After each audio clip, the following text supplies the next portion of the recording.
Assalamualaikum warahmatullahi wabarakatuh. Perkenalkan, nama saya Atiful Ahmad. Saya dari kelas 12 MIPA 3. Jadi sini saya akan mempresentasikan tentang surat Luqman ayat 13-14, tafsir dan kandungannya, dan surat Al-Baqarah ayat 83. Jadi surat Luqman ayat 13-14 itu adalah ayat tentang tauhid dan birrul walidain. Nah, surat Luqman itu terdiri dari 34 ayat dan merupakan surat Makkiyah.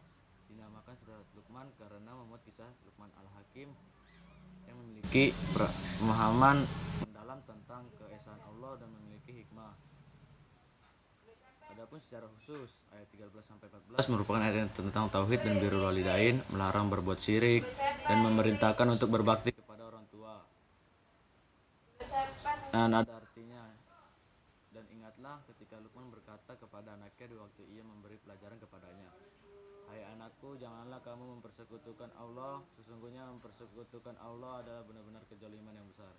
Dan kami perintahkan kepada manusia untuk berbuat baik kepada dua orang tuanya, ibu dan bapak. Ibunya telah mengandungnya dalam keadaan lemah yang bertambah-tambah dan menyapihnya dalam 2 tahun." Sedangkan tafsir surat Luqman ayat 13-14. Tafsir surat Luqman ayat 13-14 ini disarikan dari tafsir Ibnu Katsir, tafsir Fi Zilalil Quran, tafsir Al-Azhar, dan tafsir Al-Munir. Harapannya agar ringkas dan mudah dipahami. Kami memaparkannya menjadi beberapa poin, dimulai dari redaksi ayat dan artinya. Kemudian diikuti dengan tafsirnya yang merupakan intisari dari tafsir-tafsir di atas. Yang artinya, dan ingatlah ketika Luqman berkata kepada anaknya di waktu ia memberi pelajaran kepadanya, "Hai anakku, janganlah kamu mempersekutukan Allah. Sesungguhnya mempersekutukan Allah adalah benar-benar kezaliman yang besar. Dan kami memperintahkan kepada manusia untuk berbuat baik kepada kedua orang tuanya dan ibunya yang telah mengandung dalam keadaan lemah yang bertambah-tambah dan menyapinya dalam 2 tahun. Bersyukurlah kepadaku dan kepada kedua orang tuamu. Hanya kepadakulah kamu kembali." Dan surat Luqman ayat 13 ini merupakan perkataan Luqman kepada anaknya yang diabadikan dalam Al-Quran tentang parenting Luqman Al-Hakim. Dan ingatlah ketika Luqman berkata kepada anaknya di waktu ia memberi pelajaran kepadanya. Yang kedua itu larangan syirik. Yang ketiga itu tentang birrul walidain, dan yang keempat terutama ibu. Yang kelima bersyukur kepada Allah dan orang tua. Nah, selanjutnya itu ada surat Al-Baqarah. Surat Al-Baqarah ayat 83. Surat Al-Baqarah merupakan surat kedua dalam Al-Quran. Ia merupakan surat Madaniyah.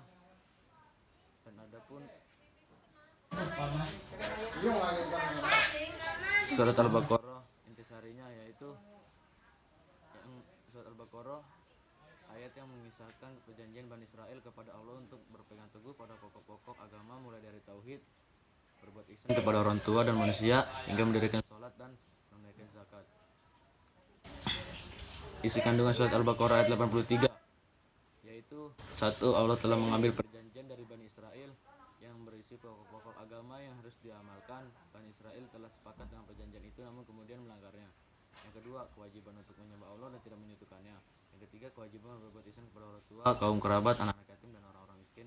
Yang keempat, kewajiban mengucapkan kata-kata yang baik kepada orang lain. 5. Kewajiban mendirikan sholat. 6. Menunaikan zakat. 7. Perintah-perintah dalam isi perjanjian ini. 8. Melalui ayat ini Allah mengungkap sifat Bani Israel yang suka berkhianat dan melanggar perjanjian. Dan 9. Hanya sedikit dari kalangan Bani Israel yang menepati janjinya. Demikian isi kandungan surat Al-Baqarah ayat 83. Semoga menguatkan iman kita kepada Allah, meningkatkan ihsan kita kepada sesama, serta kita terjauhkan dari sifat Bani Israel yang suka melanggar perjanjian. Wallahu a'lam bishawab. Kurang lebihnya saya mohon maaf. Wassalamualaikum warahmatullahi wabarakatuh.